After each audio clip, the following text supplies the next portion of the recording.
everybody, welcome back to my channel. It's Stephanie from Magnesium Media here at Celebrity Cars in Las Vegas yet again, because it's one of my favorite places to be, obviously.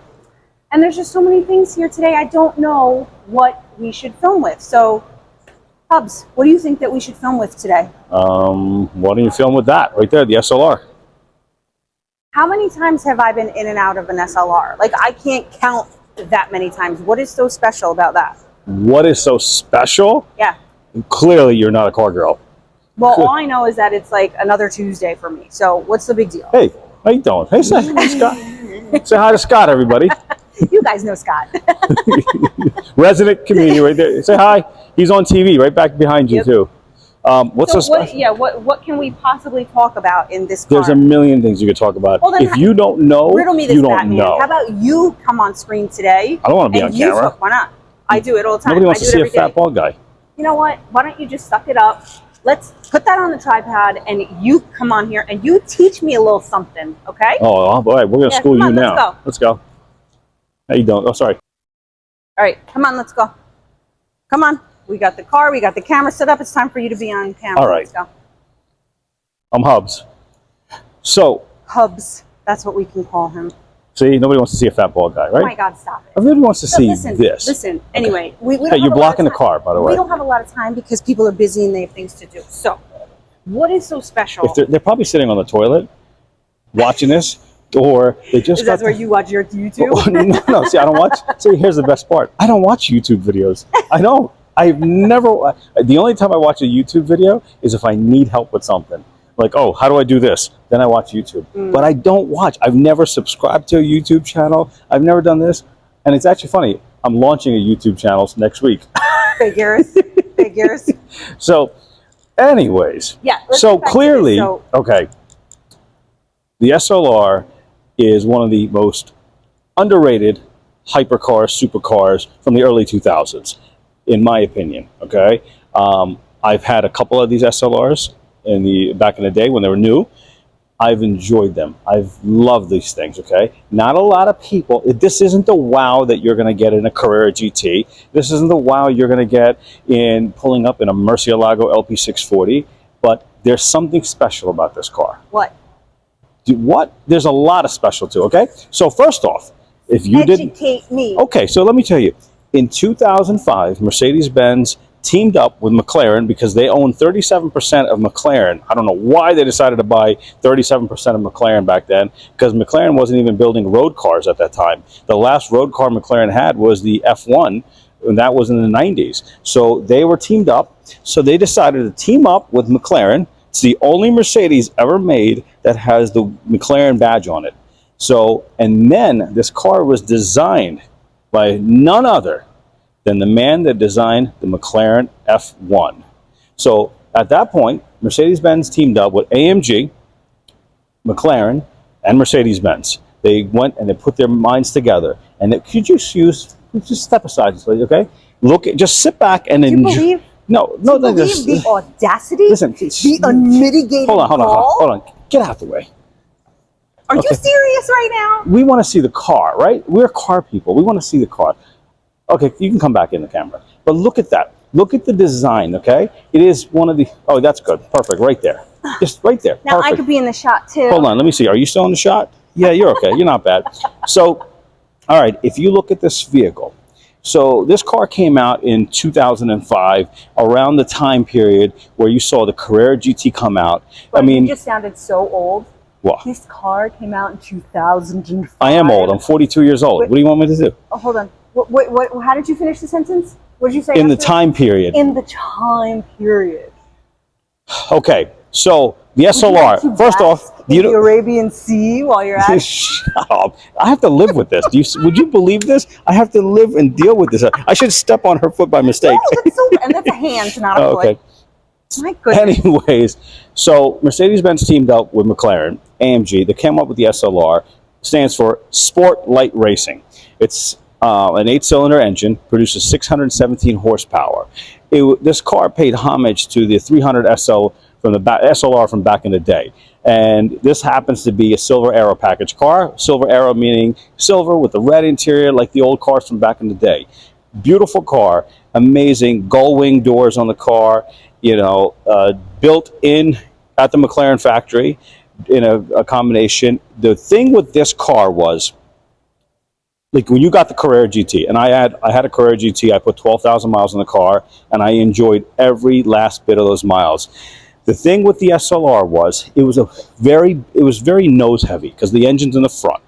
So yes, it had the power, but it's kind of like Bert from Sesame Street. Why? Oh my God. Okay, the thing with this car was this is more of like a driver's car. Like, you want to take it out, you can get the performance. It would be like, you're driving a Viper, you're driving a Corvette, front engine, lots of power in it, but it was a comfortable car. When you sat in the Carrera GT, if you drove the Carrera GT for like more than 10 minutes, your knees hurt because of the clutch, your back hurt because the seats were uncomfortable, but this actually had some nice leather seats, power seats, the doors were easy to get in and out of. If you watched a million videos with Stephanie, I mean, she climbs out of this car like every week. It had a radio system. It had all the comfort creatures that creature comforts that you would want in a normal everyday Mercedes-Benz. That's what was awesome about this car. But at the same time, when you pulled up someplace with this car stood out. Even this car stood out. Even today, this car being 20 years old, because it was designed in the early 2000s, is just a sexy car. When this pulls up, especially if you get this in black, most people think it looks like the Batmobile. You know what just occurred to me? So you said, okay, so 2006? Is it 2005 is when they first body shop it. Okay, we're going into 2025. 5 more years, and this is considered a classic car. Yes, exactly. That just throws me for a loop, because when I think of classic car... Like you're a classic. When I think of classic car, I think of like a 50s or 60s car. Yeah, but because I was born in 1977. Geez, now they all know you're older than me. But no, I've married an older woman. It's very hard to believe, like, okay, 5 years and this does not look like a classic car. This still looks like a new car. No, it does. And you know what? Like, it's like a timeless design. Now, my only problem I had with this car was Mercedes-Benz made too many of them. They made 2,100 units, a little over 2,100. If they would have just stuck to 2005 and 2006 and then just ended it with a coupe, but then they had to come out with a Roadster, then they had to come out with a 722, and then it was just like, you made way too many cars. The Carrera GTs, they only made 1,200 cars, but only 600 came to the United States, which was great. You oversaturated the market, and that's why the market on these cars, I mean, they're still holding price. I mean, brand new, this car was $465,000. I remember the first one that I got, it was the exact twin to this car, and that window sticker was $465,000 because it was a silver aero package, which was, a lot of money in 2005, because at that time, a Murcielago was $400,000. And I mean, in the early 2000s, if you were a baller, there was a handful of cars. The early 2000s wasn't like today, where you have 9 million different types of Paganis and Koenigsegg's, and all these hypercars. McLaren's got this, Lamborghini's got the Centenario, this, that. You don't have that. You had, if you were a baller, you had the Enzo, you had the SLR, you had the Porsche Carrera GT, you had what am I forgetting? The Lamborghini Murcielago, I said to you. You had this, that, the Carrera GT. Oh, the Enzo was there. What else was? Oh, the Ford GT. You can't forget that. And that was pretty much it.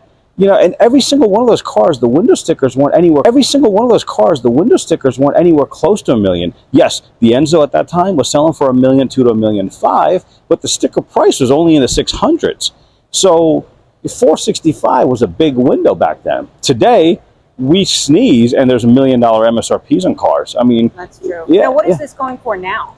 These cars, depending on how much miles and stuff like that, most of these cars are still in the 3s, the 4s, depending on what it is. So they didn't go up to the Carrera GT numbers, because obviously there's a lot more of them. The Carrera GTs went to 700, 800 million. Then they started breaking 2 million.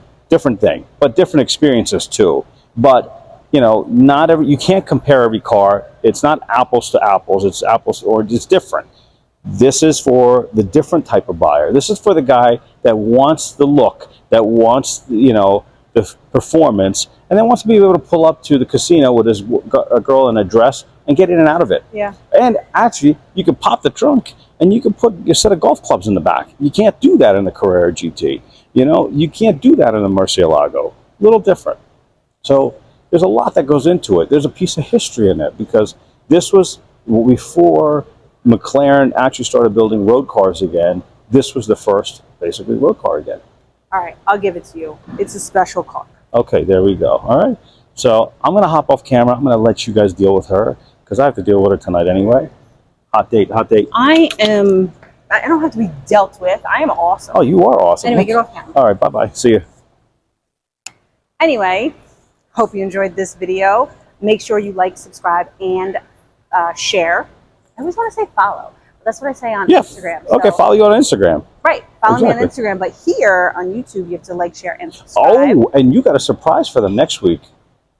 You got some stuff that you're looking at. Some funny, interesting cars. Don't say anything. No, I'm not going to say anything. I don't give secrets away. You give secrets away. Is your microphone working? Hold on. What's on? Oh, I'm sorry. You did that on purpose, just like our first date.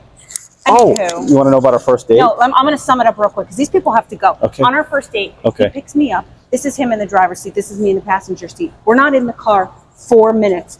He slams on the brakes and goes, "You okay? Did you see that cat that ran in front of the car?" I wanted to see if they were real. Yeah, exactly. But I knew that. See, I knew that. He couldn't pull one over on me. Anywho, I hope you liked it. I hope you enjoyed this video. Make sure you come back next time. And thanks for watching. Ciao, bello. See you next time.